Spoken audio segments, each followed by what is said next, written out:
நாள் என் செய்யும் வினைதான் என் செய்யும் என்னை நாடி வந்த கோள் என் செய்யும் கொடுங்கூற்று என் செய்யும் குமரேசன் நீரு தாளும் சிலம்பும் சதங்கையும் தண்டையும் சண்முகமும் தோளும் கடம்பும் எனக்கு முன்னே வந்து தோன்றிடுனே. நல்ல நாள் என்ன கெட்ட நாள் என்ன, நல்ல திதி என்ன கெட்ட திதி என்ன, கிரகணமாக இருந்தாலும் என்ன, என்னுடைய முருகக் கடவுள் என்னுடன் இருக்கும் பொழுது எந்தவித பாதிப்புகளும் என்னை வந்து தாக்காது. இந்த ராசிக்காரர்களுக்கு பாதிப்பா, இந்த ராசிக்காரர்களுக்கு அதிர்ஷ்டமா, இந்த நட்சத்திரக்காரர்கள் இந்த பரிகாரம் செய்யணுமா அப்படின்னு என்ன வேணாலும் சொல்லட்டும். முருகன் என் பக்கம் என்னுடன் இருக்கும் பொழுது எந்தவித பாதிப்பும் என்னை வந்து தாக்காது. ஏன்னு கேட்குறீங்களா? அவனுடைய திருவடிகளும் 2 திருவடிகளும், அந்த திருவடிகளில் இருக்கக்கூடிய சதங்கையும் தண்டையும் 6 முகங்களும் 12 தோளும் கடம்ப மலர் மாலையும் எனக்கு முன்னே எனக்கு வரக்கூடிய பிரச்சனைகளை தாங்கி நிற்கும். அது மட்டும் இல்லைங்க, முருகன் கையில் இருக்கக்கூடிய வேல் எனக்கு வந்த பிரச்சனை எப்படி போகும் அப்படின்னு யோசிப்பதற்கு முன்பு முருகனுடைய வேல் வந்து அந்த பிரச்சனையை சுக்குநூறாக உடைக்கும். இதெல்லாம் சாத்தியமாங்க அப்படின்னு நீங்கள் கேட்கலாம். நிச்சயமாக சாத்தியம். யார் ஒருத்தவங்க முழு சரணாகதி முருகனிடம் அடைகிறார்களோ அவர்களுக்கு எதுவும் சாத்தியம். முருகனை நம்புகிறவர்கள் ஒரு நாளும் அனாதையாக இருப்பதில்லை. முருகன் அவர்களை ஒருபோதும் கைவிடுவதில்லை. சோதனைகள் 1000 வரும், ஆனால் ஒவ்வொரு சோதனையும் உங்களை வந்து பலப்படுத்துவதற்காக மட்டுமே அவன் தருவானே தவிர நீங்கள் பலம் இழந்து ஒரு மூலையில் அமர்வதற்கு அவன் தருவதில்லை. இந்த நாள் செவ்வாய்க்கிழமையில் மாசி பௌர்ணமி, சூரியன் உதயத்தின் போது என்ன திதி இருக்குதோ அதுவே அந்த நாளின் திதியாக கணக்கிடப்படுது. அதனால் இன்று இரவு முழுவதும் நம்ம பௌர்ணமி அப்படின்னே எடுத்துக்கலாம். என்னதான் பிரதமை ஆரம்பிக்குது அப்படின்னாலும் இன்னைக்கு பௌர்ணமி தான் கணக்கு. ஸோ முருகனுக்கு உரிய செவ்வாய்க்கிழமை பௌர்ணமியில் வந்திருக்குது. அதோட சந்திர கிரகணமும் சேர்ந்து வந்திருக்குது. இந்த 2 கிரகங்கள், சூரிய கிரகணம் சந்திர கிரகணம் அப்படிங்கிற 2 கிரகணங்கள் வரும் அப்படின்னு நமக்கு தெரியும். இதில் கதிர்வீச்சுகளால் பாதிப்பு ஏற்படுத்தக்கூடிய ஒரு கிரகணம் அப்படின்னா அது சூரிய கிரகணம் தான். சந்திர கிரகணத்தில் கதிர்வீச்சுகளால் வரும் பாதிப்பு அப்படிங்கிறது நிறைய இருக்காது. பட் இருந்தாலுமே நம்ம வீட்டில் தர்பையை வந்து நம்ம உணவுப் பொருள்கள் மேலே எல்லாமே போட்டு வைக்கணும். அதை மாதிரி கர்ப்பிணி பெண்கள் அந்த நேரத்தில் அனாவசியமாக வெளியில் போவதை தவிர்க்கணும். அந்த நேரத்தில் நம்ம வயிறு வந்து காலியாக இருப்பது அப்படிங்கிறது ரொம்ப ரொம்ப நல்லதுங்க. சந்திர கிரகணத்தோட முக்கிய பாதிப்பு என்ன அப்படின்னு பார்த்தீங்கன்னா மனம் சார்ந்த பிரச்சனைகள், மனக்குழப்பங்கள், ரொம்ப டிப்ரெஷன், ஆங்ஸைட்டி, இதை மாதிரியான பிரச்சனைகள் தான் வரும். ஸோ ஏற்கனவே மனம் சார்ந்த பிரச்சனைகள் ஒருத்தவங்களுக்கு இருக்குது அப்படின்னா அவங்கள இந்த சந்திர கிரகண நேரத்தில் நம்ம கொஞ்சம் எச்சரிக்கையாக கவனமாக பார்த்து கொள்வது அப்படிங்கிறது நல்லது. கிரகண காலத்தில் அவங்கள வந்து வெளியில் தனியாக விடுவது அப்படிங்கிறது நல்லது கிடையாது. இந்த கதிர்வீச்சுகள் தாக்கம் இந்த சந்திர கிரகணத்தில் இல்லை அப்படின்னாலும் நம்ம வந்து நம்ம வீடை சுத்தம் பண்ணுவோம், வீடை கழுவி விடுவாங்க நிறைய பேர். ஆனால் இந்த நகர்ப்புறங்களில் வந்து ஜஸ்ட்டு மாப்பு போட்டு விட்டுடுறாங்க. அதுக்கப்புறம் பூஜை ரூமெல்லாம் சுத்தம் பண்ணிவிட்டு நம்மளும் குளிச்சுட்டு அதுக்கப்புறம் தான் நம்ம சாப்பிடணும், சமைக்கவே செய்யணும், அதுக்கப்புறம் தான் சாப்பிடணும்னு சொல்லப்படுவது உண்டு. ஆனால் இந்த காலகட்டத்தில் எத்தனை பேர் அதை ஃபாலோ பண்ணுறாங்க அப்படிங்கிறது ஒரு கேள்விக்குறி தான். இன்று அந்த கிரகண பாதிப்புகளை எல்லாம் உங்களுக்கு எதுவுமே வராமல் தடுப்பதற்கு நாம் முருகனை வேண்டி மிக முக்கியமான ஒரு தண்ணீர் வழிபாடு தான் செய்ய போகிறோம்.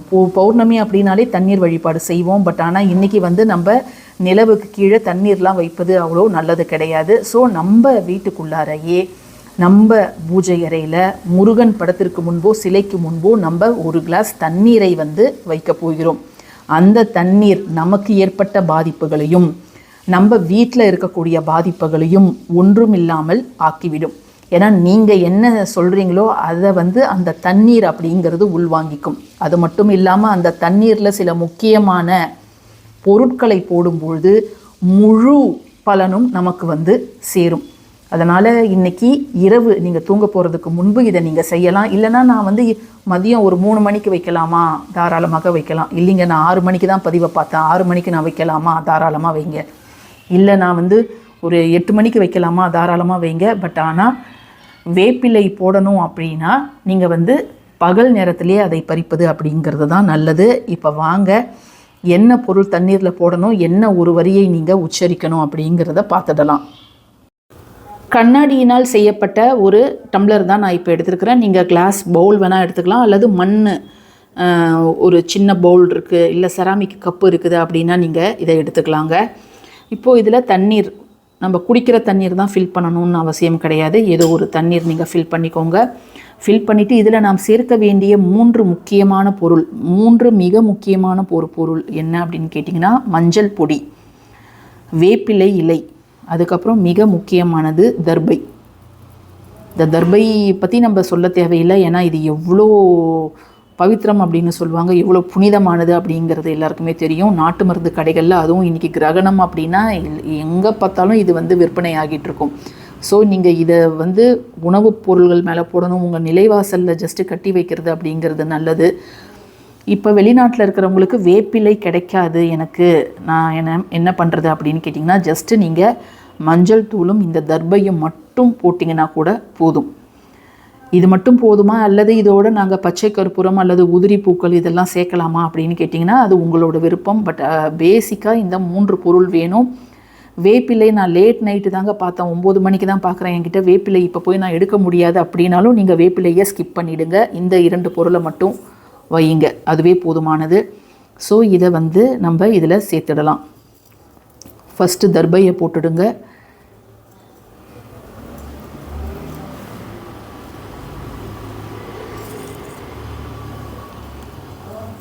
அடுத்தது வேப்பிலையை போட்டுடலாம். அடுத்தது மஞ்சள் பொடியையும் நம்ம போட்டுடலாம். ஸோ இவ்வளோதாங்க, 3 பொருளையும் நம்ம இப்போ ஆட் பண்ணியாச்சு. இப்போ நிறைய பேர் கமெண்ட் செக்ஷனில் கேட்டாங்கங்க, எங்ககிட்ட தர்பை இல்லை, நாங்கள் அருகம்புல் வைக்கலாமா அப்படின்னு கேட்டாங்க. இன்கேஸ் உங்ககிட்ட தர்பை எங்கே தேடியும் கிடைக்கல அப்படின்னா நீங்கள் அருகம்புல் கூட வைக்கலாம். பட் எல்லாமே வந்து நீங்கள் பகல் நேரத்திலேயே எடுக்கணும், சரிங்களா? இருட்டானதுக்கப்புறம் போய் அதை எடுக்காதீங்க, அது நல்லது கிடையாது.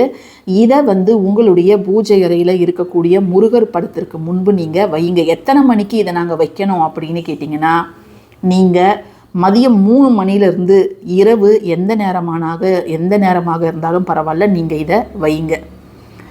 வச்சுட்டு முருகர்கிட்ட வேண்டிக்கோங்க, எந்த ஒரு பிரச்சனையும் எந்த ஒரு கிரகண பாதிப்பும் எங்கள் குடும்பத்துக்கு வரக்கூடாது. ஏன்னா ஒரு குடும்பத்தில் நிறைய ராசிக்காரர்கள் நட்சத்திரக்காரர்கள்லாம் இருப்பாங்க.